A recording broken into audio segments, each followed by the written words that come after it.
vou falar um pouquinho sobre as diferenças entre a residência CPLP e a residência tradicional. Mais especificamente, em relação à tradicional, sobre o visto de procura de trabalho. A residência tradicional, adquirida através do visto de procura de trabalho, tem como fato gerador o trabalho subordinado. A pessoa adentrou em território português, ela precisa conseguir um trabalho. Para conseguir um trabalho, ela precisa de NIF, NIS, precisa de uma conta bancária. O número de utentes talvez não vai conseguir, tá? E tem empresa que vai pedir, tem empresa que não. Então, você vai precisar disso para conseguir um contrato de trabalho. Às vezes a pessoa, ela não quer trabalhar para outro. Ela foi por esse caminho desse visto que ele é muito mais barato, mais fácil de conseguir. Mas ela precisa apresentar um contrato de trabalho para conseguir converter o visto em residência. Basicamente isso. Então ele tem que esperar o agendamento. Se veio o visto sem agendamento, tem que ficar ligando para o CEF, tem que ir lá presencialmente ficar na fila até conseguir ver se eles conseguem agendar. Ou abrir vaga depois, especificamente para isso, a gente não sabe como vai acontecer, mas já aconteceu de conseguirem ali colocar esse agendamento. O momento correto de tentar consertar o agendamento, se não veio no visto, é no Brasil ainda ligando para o consulado. Depois no CEF fica mais difícil. Então essa é a primeira coisa. Então a gente já tem vários entraves. Para conseguir esse contrato de trabalho, além de todos os documentos que a gente tem que reunir, a gente tem um probleminha. Qual é o probleminha? As empresas, às vezes, não conseguem entender o visto de procura de trabalho. Você tem NIF, você tem NIS, você tem conta bancária, você tem tudo.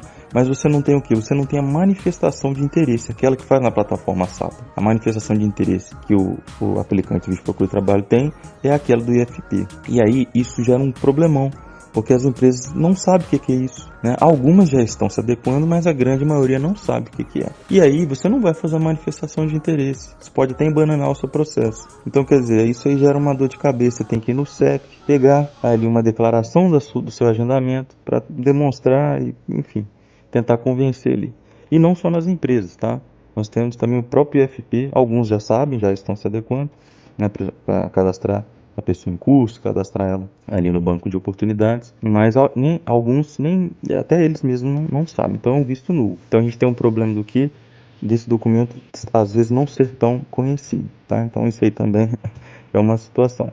Mas agora, se a gente olhar por outro lado, né, no sentido assim de desconhecimento, o AR da CPLP também é um pouco desconhecido. Só que lá na frente, no final aqui da nossa conversa, você vai ver que esse AR da CPLP talvez faça mais sentido, ele vai ser reconhecido mais rápido. Mas continuando falando sobre a residência tradicional através do visto de procura de trabalho, então na melhor das hipóteses, então você consegue trabalho, o contrato de trabalho, aí você já tirou todos os documentos, no dia do seu agendamento, já veio no seu visto, né? Você tem que ter visto, se não veio a gente tem que correr atrás, você tem que ir até o CEF, apresentar um atestado de morada da junta de freguesia, você tem que apresentar todos os seus documentos, sua subsistência atual, tá? Até essa lista de documentos, até o momento, não foi atualizada. Eles estão usando a tradicional da manifestação de interesse. Para depois disso, uns 40 dias você pegar essa residência. Então, quer dizer, esse processo todo, ele demora uns 6 meses. Pode ser que a pessoa demore uns 2 meses para conseguir trabalho. Várias tentativas por desconhecimento por parte de alguns empregadores. Isso causa um desgaste, um pouco incômodo se a pessoa foi com menos recurso financeiro, fica chato. Ou às vezes até foi com mais recurso financeiro, mas se depara com uma situação desconfortável. Então eu demoraria aí uma média de 6 meses, por exemplo, para pegar a residência.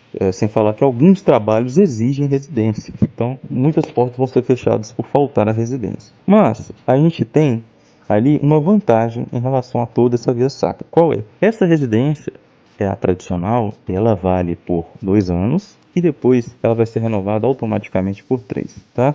Essa promessa que ela vai ser renovada automaticamente, uma situação que começou ano passado, a tendência é que continue para esses solicitantes também. Então isso já é bom. Depois disso, a pessoa pode pedir ali a residência por tempo indeterminado, que ela vale por a definitiva, né? Que ela vale por 5 anos e durante esse período pegar a nacionalidade portuguesa. A maior vantagem é essa e principalmente que o cartão é um cartãozinho plástico, todo mundo, né, conhece. Agora vamos falar da outra, da CPLP. Residência CPLP. Chegou em Portugal, tem que ter NIF, tá? Porque sem o NIF você não consegue imprimir o DUC.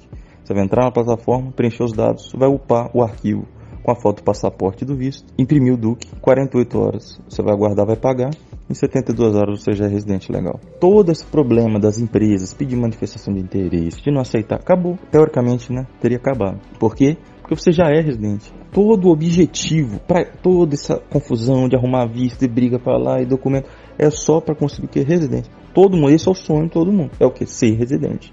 se tornar residente legal no país, onde você vai desfrutar de todas as regalias, benefícios, etc. Então as empresas, se você é residente, não tem por que te negar. Só que aí vem um outro problema. Elas não conhecem esse documento de papel, porque a residência PLP é uma folha A4. E aí? Como é que a gente faz para dirimir essa situação? Você imagina quantas pessoas estão chegando às empresas de forma pulverizada, são empresas por todo Portugal, mostrando visto de procura de trabalho e eles alegam desconhecimento. Por outro lado, quantas pessoas que estavam irregulares? É muita gente. E elas vão em vários órgãos públicos. E eles ainda não estão reconhecendo. Porém, você imagina, uma pessoa apresenta o documento e o órgão público, a repartição, fala, não conheço. Aí 10 pessoas, 100 pessoas, 1000 pessoas, 10 mil pessoas, 100 mil pessoas, é isso mesmo. Nós já temos mais de 120 mil residências PLPs emitidas, tá? Tempo recorde isso. Nunca aconteceu tanta regularização em Portugal. E com ela, você consegue pegar o seu certificado de nacionalidade no Consulado do Brasil em Portugal, depois pedir o seu estatuto de igualdade, no CEF, só para entender, a autoridade migratória que for responsável vai pegar esses documentos e vai te dar o seu atestado. E você vai até a conservatória e troca pelo seu Blue Card. Esse CC, o antigo BI é bilhete de identificação, CC, cartão cidadão. Com o cartão cidadão em mãos, você tem essa facilidade de ser reconhecido. Pronto. Se até lá, durante esse período, que às vezes demora uns 4, 6 meses você conseguir, não for reconhecido esse documento, só em alguns lugares, e você ficar tolhido de determinada oportunidade de trabalho para trabalhar para outra, com certeza alguém vai te aceitar, né? Porque todo mundo está precisando. Tem gente que contrata até quem está completamente irregular, ou ainda mais quem tem residência, pessoa mais esclarecida, algumas empresas. O próprio governo vai se adequar. Com esse Blue Card não vai existir nem esse problema, você entende? Por quê? Porque é um documento amplamente difundido, já está também no rol das legislações ali da União Europeia. Tem uma legislação que é geral, tem de cada país e tem da União Europeia, onde já tem os rolos dos documentos. Então esse já está lá, a residência tradicional já está lá. Essa CPLP eu não encontrei ainda, tá? Então até isso, fora do espaço Schengen, poderia ter esse problema.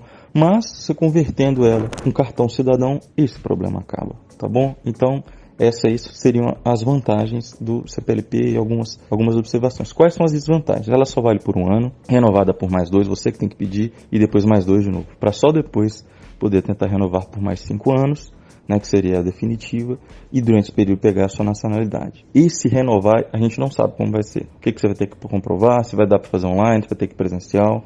Reagrupamento familiar, a gente também sabe que todo residente tem direito a reagrupar.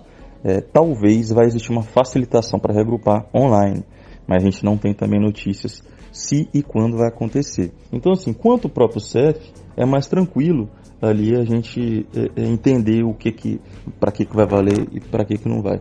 Já para as empresas, a gente sempre vai ter esse entrave do que elas vão ter mais dificuldade de conhecer, se é o visto de procura de trabalho ou se é a nova residência, tá? Já ficou claro que a nova residência ela vai ter muito mais chance de ser reconhecida, com um tempo mais célere, e um único entrave no final, no frigir dos ovos. Vai demorar um tempo maior para você reconhecer, né? Um exemplo, vamos supor que você fez ali a residência CPLP, ela vale por um ano, aí você tem que comprovar, e a gente não sabe o que. Vamos supor que eles peçam para abrir vaga para isso, e aí você fica um tempo parado, a gente não sabe. Então tem esses pequenos riscos também, mas eu acredito que vale a pena CPLP, tá? Apesar da gente estar pisando em algo novo, a pessoa já chega, se regulariza. Nunca a pessoa fica desamparada. Quem é residente legal nunca fica desamparado. E outra coisa, a pessoa já converteu, passou 1 mês, 2 meses, precisa voltar para o Brasil, ou passou de 3 meses, precisa ir para outro lugar dentro da União Europeia, ela poderia ir porque ela é residente. Só que eu oriento que antes de sair de Portugal para ir em outro país do espaço Schengen, pegue primeiro o cartão cidadão. Tá? Ficou bem longo aqui a nossa conversa, mas acredito que ela abordou boa parte de tudo que a gente precisa saber sobre essa questão de residência, e eu fico à disposição.